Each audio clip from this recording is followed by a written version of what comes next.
Magandang araw po. Pag-usapan natin ang mga dahilan, 10 dahilan ba't hindi kayo makadumi. Baka ito yung dahilan. At meron tayong 6 na lunas pag hindi kayo makadumi. Alam ko problema to ng maraming tao.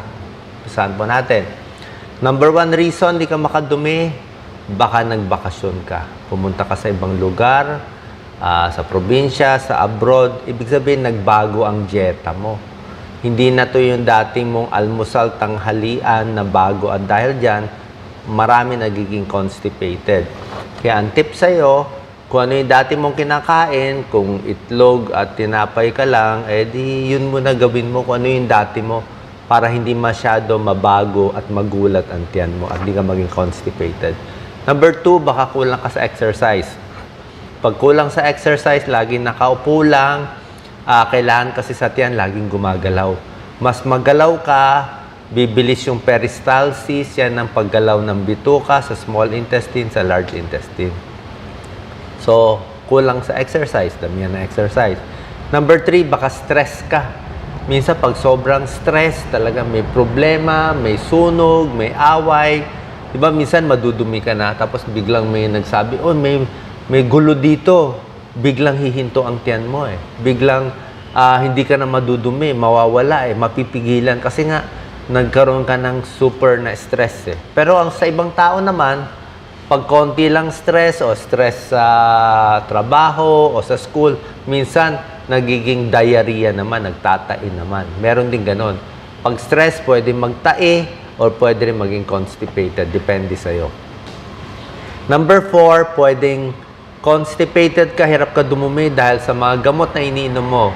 Baka meron ka iniinom na antacid para sa tiyan, mga may aluminum, may calcium, pwede mga pain relievers, minsan nakakos ng constipation, o yung mga antidepressant, minsan nakakos din ng constipation. Tingnan mo lang yung gamot mo. Number 5, baka kulang ka sa tubig. Pag hindi ka uminom ng maraming tubig, talagang magiging mas matigas na parang bato yung dumi natin. Kasi kailangan talaga ng tubig para at least medyo malambot ang dumi.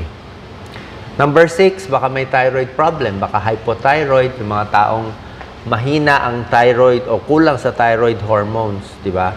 Nagkakaroon din ng constipation at iba pang mga sintomas. Number 7, mga buntis. Ang buntis daw 9 months constipated eh. Kasi nga, minsan pag malaki na yung baby, naiipit din yung sa bituka natin. Tsaka yung diet din ng mga buntis nag-iiba.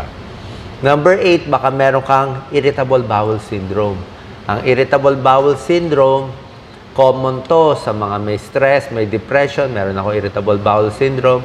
Sa Japan, 40% sa kanila may irritable bowel syndrome. Laging makulo ang tiyan. Sa gabi, minsan di makatulog, aatake, masakit. Minsan parang madudumi, minsan parang constipated, pabago-bago. Pero pag chinek mo naman, wala naman nakikitang medical problem. Pero talagang makulo lang siya. Irritable bowel syndrome yun.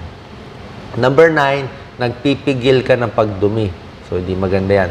Number 10, nasobrahan mo ng laxative, yung mga slimming tea, diet tea. Pag nasobrahan nito, hindi po maganda. Lalo ka lang, makakadumi ka sandali, pero pagkatapos ng ilang araw, constipated ka naman at magiging dependent ka na sa diet, tea, slimming pills, hindi po maganda to. O maging dependent. So, anong gagawin? Number 1, inom ng maraming tubig. Number 2, kumain ng high fiber, gulay, green leafy vegetables, kangkong, high fiber. Sabayan mo maraming tubig. At number 3 tip, napakahalaga, kumain nitong mga prutas. Itong 4 na letter P, papaya. Pakwan, 2 slice ng pakwan, madudumi ka na dyan.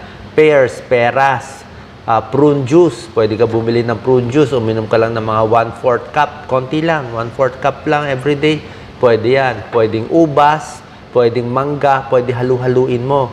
May pakwan, may peras, may papaya, may mangga, may pinya pa, madudumi ka niya. So, tamang-tama lang yung halo ng prutas para dumumi ka. Next, sinabi ko, mag-exercise, galaw-galaw, regular schedule ng pagdumi, at yung mga pampadumi na tableta, bahala na doktor magreseta. Okay?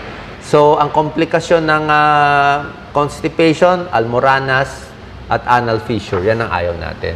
Okay? Sana po nakatulong tong video natin para sa mga hirap dumumi. God bless po.